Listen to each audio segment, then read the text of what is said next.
Alright guys, welcome to the tutorial video of the 2022 Toyota RAV4 Hybrid XLE Premium. In this video we're going to go over all the interior technology and buttons. We're going to go at a faster pace, and I'm typically going to go from left to right. So if you're new to the channel and you want to know about this car, make sure to check this out from beginning to end. And without further ado, let's begin the video. Starting with the door. On this car, you have auto down and up windows all around. So with a hard push, they'll go down hands-free, or with a hard pull, they'll come up hands-free. The door locks actually are different. You have two little nubbies on the lock button and no nubbies on the unlock button, which is going to be the same as the remote. So without looking, you can feel for which button locks.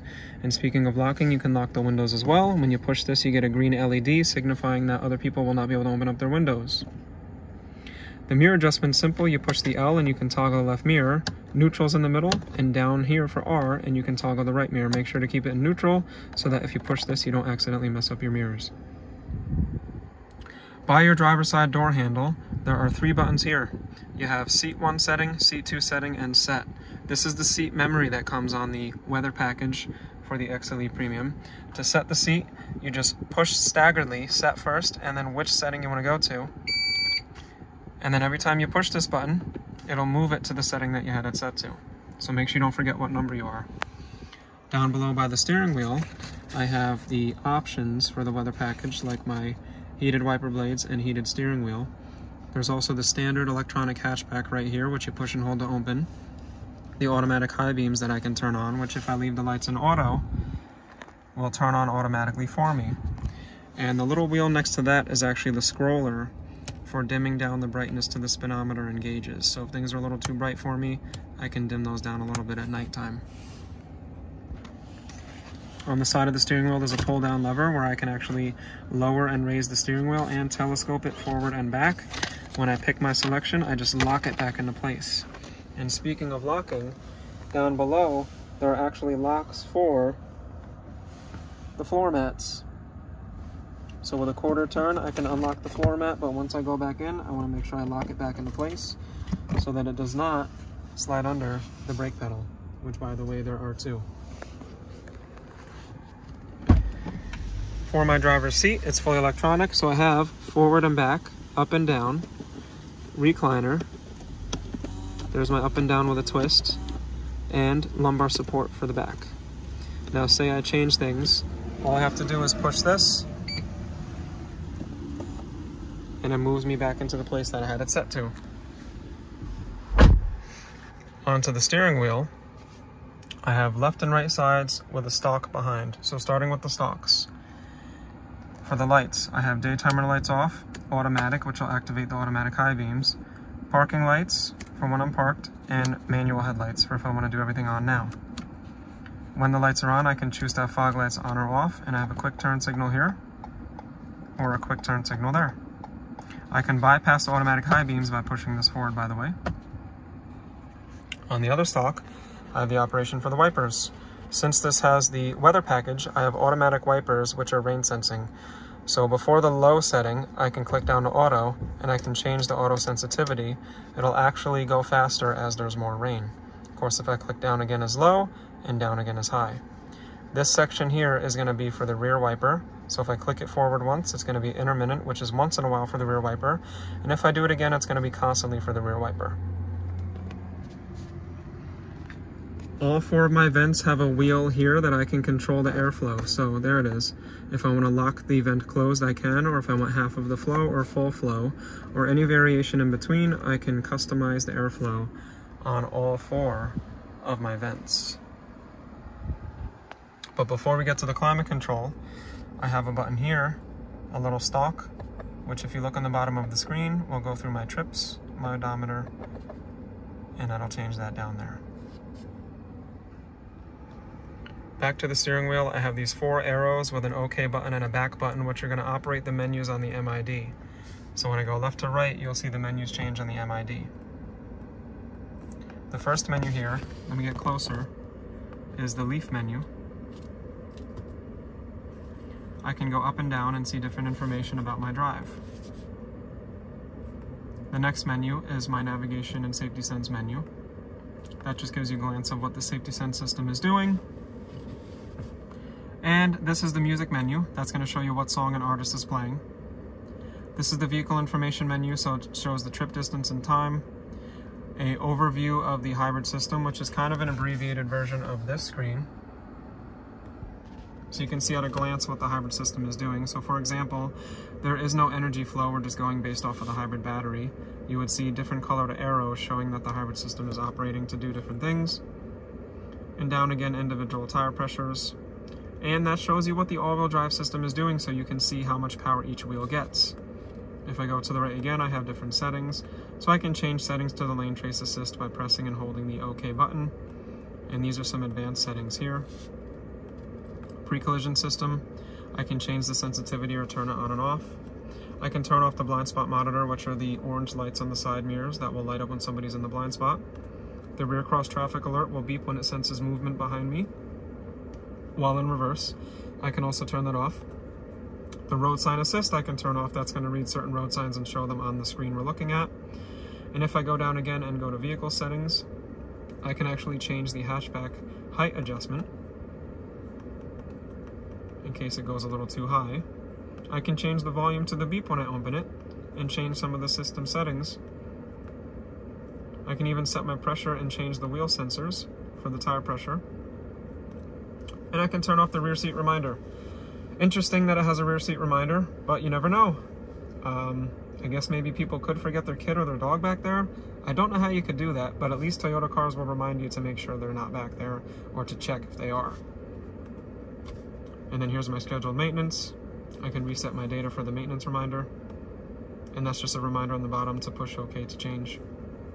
If I go over again, there's the warning menu or messages. That's going to let me know if something's wrong with the car or if I need service, and it's going to store it in that menu. And if I push right to the again, it resets back to the leaf menu, which I call the eco menu. On the top of the screen, you see the little green car. That's the EV badge. That's on when the car's an electric car. It goes off when the engine's on. This gives you a quick glance to let you know when the engine's on and when the engine's off.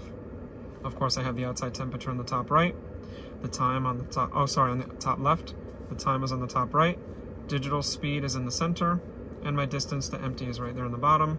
The bottom right, I have what gear I'm in, and the odometer, of course, is over there. But like I said, using the arrows in the steering wheel, I can leave this on whatever menu I want to. Most people just like that. On the left, I have the drive indicator, kind of like where RPMs would be to let you know what the RPMs are doing, so more for economy or more for power.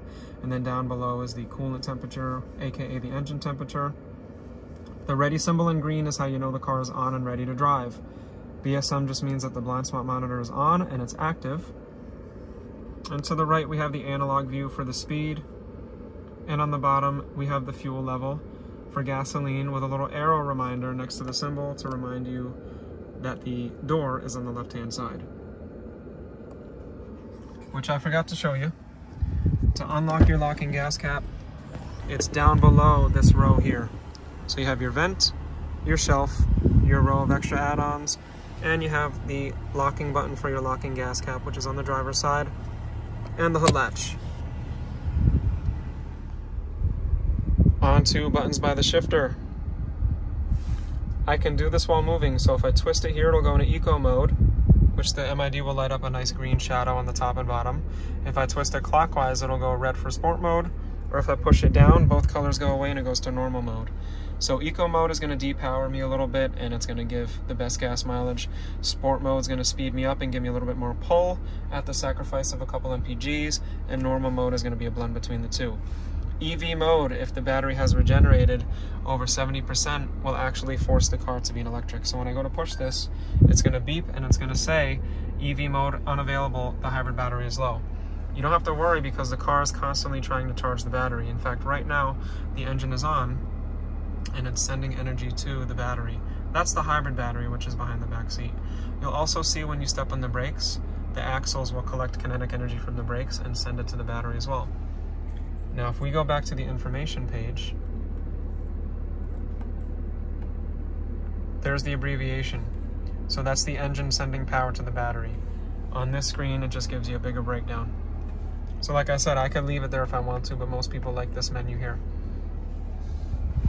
Back to the shifter. Like in my review video, You have a nice straightforward shifter here for drive or back into park. You can simulate through the gears if you go down and over. And on the bottom left of the MID, you can see 1, 2, 3, 4, 5, 6, and that's it. So that's going to simulate gears and help you control the RPMs. Or I can go back into drive and shift it into park. And like I mentioned in the review video, when you go into park, in about 2 seconds, the parking brake light is going to light up red. That means the parking brake applied itself automatically and electronically. Say you don't want to look down, you'll also have it say park right over here. So let me get it out of park, disengages, put it back into park. After 2 seconds, it re-engages on its own. So that's nice there. There's a brake hold feature. If I put on the brake hold, it's actually going to let me come to a stop and take my foot off the brake, which you have to be buckled in for, so I'll demonstrate real quick. This is great for the drive-thrus. So when I push this button, I get the little green symbol here that says hold. When I put it into drive, because it won't work in reverse, think about it, you're going to see hold in gold. Once you see the gold, you can take your foot off the brake, but be in drive and it's going nowhere, and you got the brake lights on the back and the car is holding itself. If I give it a little bit of gas, the car will actually take itself off of the hold and start moving, and once I come to a stop, the hold goes again and I can release. It doesn't make sense for it to work in reverse because it's not safe. Then you have to remember if you're in reverse or drive, and it's going to force you to look down here and it gets confusing. So Toyota only making it work in drive decreases the chance that you back the car into somebody's house or another car. So those are the buttons by the shifter. Over here in the shelf, it's a little dark, but you have a flip open door for the USB charger. That's the only USB, by the way, which I suspect in the future will be a USB-C when the Apple CarPlay is run through a USB-C. And a 12 volt, some of the old school. Before we get to the climate control, inside the center storage, there are 2 USB-Cs. Back here, I also have 2 USB-Cs underneath the vent. And like in the review video, you can fold down the seats by pulling on these 2 little levers, 1 and 2, to fold the seats forward in a 60-40 split.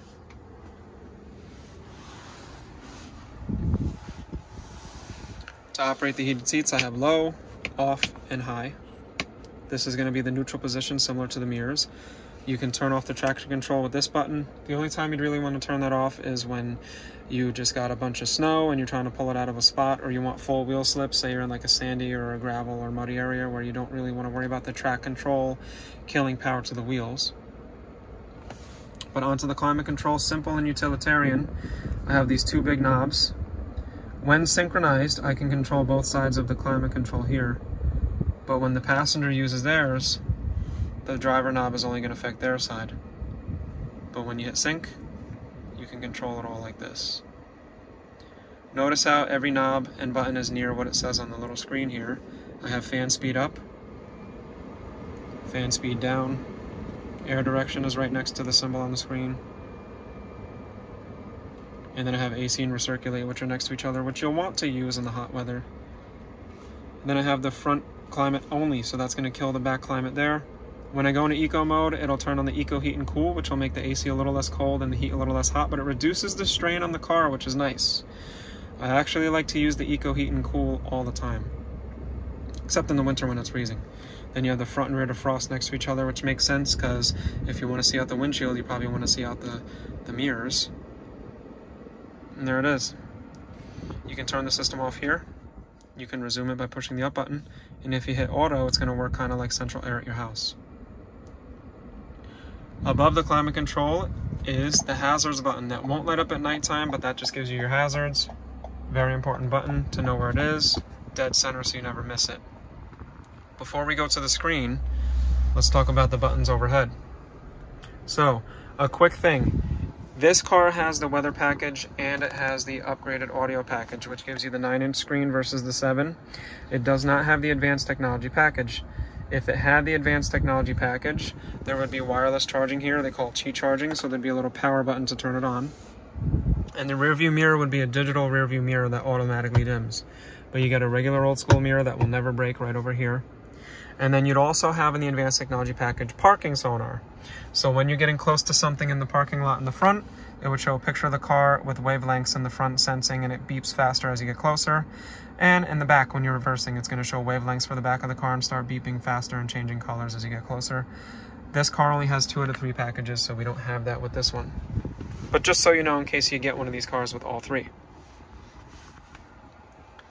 But up ahead I have my sunglass case with a soft backing, operation for the moonroof, my tilt slide. Fun fact,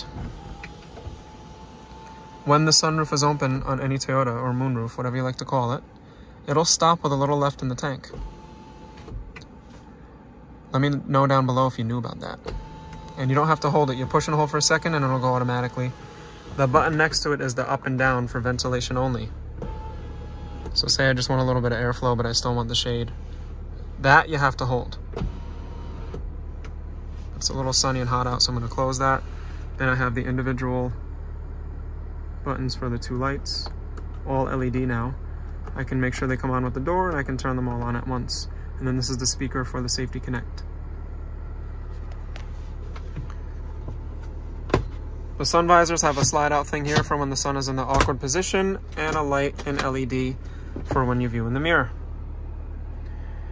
And we saved the best for last, the infotainment screen. So you can remember the screen because it has 2 big knobs here. One for the power of the audio and the volume, and one for tune and scroll. And above each button there are 4 buttons. Toyota puts the most important buttons. I have to change the focus, sorry guys. Toyota's gonna put the most important buttons here. The buttons you're least likely to use or that have redundancies are gonna be here. So I can turn the music on and off, but the buttons I'm gonna use the most actually are gonna be these 3. And then map when I'm plugged into Apple CarPlay or Android Auto, which is still plugged in, not wireless. But the home screen is great because it shows you different information all at once. And then when you tap that part of the menu, it's gonna go to that actual screen so you can access it. Of course, I can't play music for copyright reasons. You can change what this shows. I can make it 4 quadrants instead of 3. And the way I change it is actually in the menu. So the menu is the next spot you're gonna go. Well, one thing real quick. See how it says phone? When the phone's connected to Bluetooth, there's gonna be 4 little slots. If you press and hold one of the slots, you can set somebody's name, and it's a 1-tap instant phone call to that person, which makes things so much easier, so you don't have to hit the phone button and go and find them in the menu. But to change the home screen, I would go to Setup, and then I can go to Customize Home Screen right here. And I can change the layout. See? And then I can hit the back button and just change what it shows. So you can really customize that there. I can turn the screen off by going to Menu, which, by the way, I know I'm in Menu because it says Menu. I'll hit Display and hit Screen Off. I can still listen to music, but the screen will be off and it won't be as distracting and bright in my face at nighttime, which is awesome. Also, when you hit Display, you can change the brightness. You can adjust that. You can change colors if you're a little colorblind. You can change the contrast. I don't suggest messing with that, but being able to turn it off is awesome. Setup, you might spend some time when you first get the car over the course of the next couple months, because you can change the color theme here. You can change the units. You can turn the beep on and off. This will make it a little easier to see while I'm doing this. The info is where I can see that diagram I showed you earlier on. That shows you the energy monitor. Of course, you can also see history of different drives, and you can keep track of your gas mileage. Some people will argue it's not super accurate. I'd say it's actually fairly accurate, but for the most accurate reading, you would just want to always fill it up and do the math at the gas station.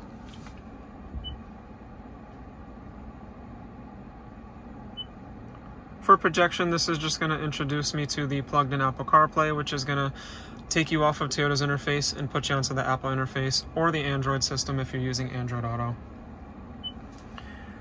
This is a redundancy here because it's kind of a phased out version of the N-Tune system, which is an older system Toyota used as a kind of like a primitive version of Apple CarPlay before Apple CarPlay really became a thing in Android Auto, which is the same as this button here. So that's a little bit of a redundancy that's going to probably be phased out soon. But if you get the N-Tune app suite, there's a couple things on there that you probably could already access through your Apple CarPlay or Android Auto anyway. And on the phone, that's going to be another redundancy because it operates as the phone button. This is going to prompt you to pair your phone, and then when you hit this or the phone button, it will go to the phone menu where you'll have favorites, contacts, history, etc. But like I said, you don't need to set favorites because on the home screen, you can set 4 different slots to people that you instantly call, which is even faster because you just tap their name and it calls them. Whereas you'd have to hit the phone button, go to favorites, select the person, and hit call. 1 click here does 4 clicks the other way. If I went too fast, let me know. I'm going to be down in the comments. For my subscribers, thank you guys. You already know I'm down in the comments. If you're new to the channel, I'm always in the comments. You can find me down there with additional questions. And then audio is going to be the same thing. It's just like hitting the audio button down here. So I have my different sources. And once I'm playing the music, which I just don't want to get copyrighted, you can have up to 36 different favorite settings here, which is nice, and you can do it between AM, FM, and Sirius radio, which you get for 90 days, complimentary from Toyota. You can mix and match. I can also change the equalizer here, which I think that's maybe a little bit more bass, not maxed out. I think that sounds good on most Toyota speakers. Of course, the JBL has a little bit more of a punch, especially with the subwoofer this one has. You can change you can get to your presets. There's some redundancy so that it's hard to get lost. There's our menu. We did the home, the menu, the audio. Like I said, map, if it has the integrated navigation, it would go here, but that's going to slowly get phased out because almost everybody in the world has a smartphone. So when they plug into the USB plug down below, you just hit map and it'll do Waze, Apple Maps, Google Maps, etc., whatever you like. And when you're in the audio, you can do seek and track here for your radio. No CD, obviously. Love CDs, but they're gone. And then, of course, phone and apps like we talked about, and then tune and scroll for the radio, too. That was me going as quick as I could on the screen, keeping it as concise as possible, but a couple advanced settings. When you go to voice commands, you can do voice training recognition, and you can make the car recognize your voice. Another thing you might like, when you go to vehicle, you can go to vehicle customization and you can go to door lock settings and you can set your car up so that when you put it into park, the doors will actually stay locked instead of unlocking like they normally do. So that's a nice security thing you can do. Another couple things you may appreciate is the auto relock timer you can change. If you prefer all 4 doors to unlock when you grab the driver's door handle as a convenience because you're always with your family, you can set that here. And if the beep is too loud, you can actually change the beep tone or turn it up a little bit more for when you unlock, how it goes beep, beep. You can change that right there.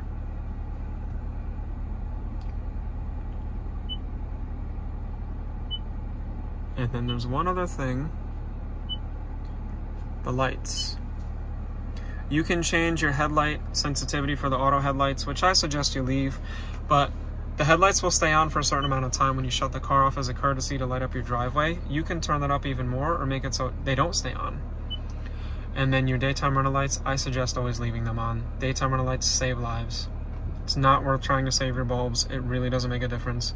Your interior lights, when you turn the car off, the dome lights come on. You can set that so they stay on a little bit longer or shorter or don't come on automatically. Say you want a little more privacy. Advanced stuff that you can change from day one to really kind of customize things and make them fit you a little bit more. Say you don't want the cabin to light up right away when you turn the car off, but you want the cabin to light up when you open the door. Say when you put it in park, you want the doors to stay locked. Say when you put it into drive, you want them to stay unlocked. There's a million different things you can do depending on who you are, which is all in menu, setup, and all in the customization over here. But I'm gonna go back to the regular color theme, which is a little easier on the eyes, unless you're super old. I bet you like the white background. And that was the full tutorial video for the 2022 Toyota RAV4 Hybrid XLE Premium. The cut above the mid-grade. Let me know if it helped. I tried to be concise. If there's something I missed, let me know. I'll see you guys in the comments down below. And thank you. I will see you in the next one. Peace.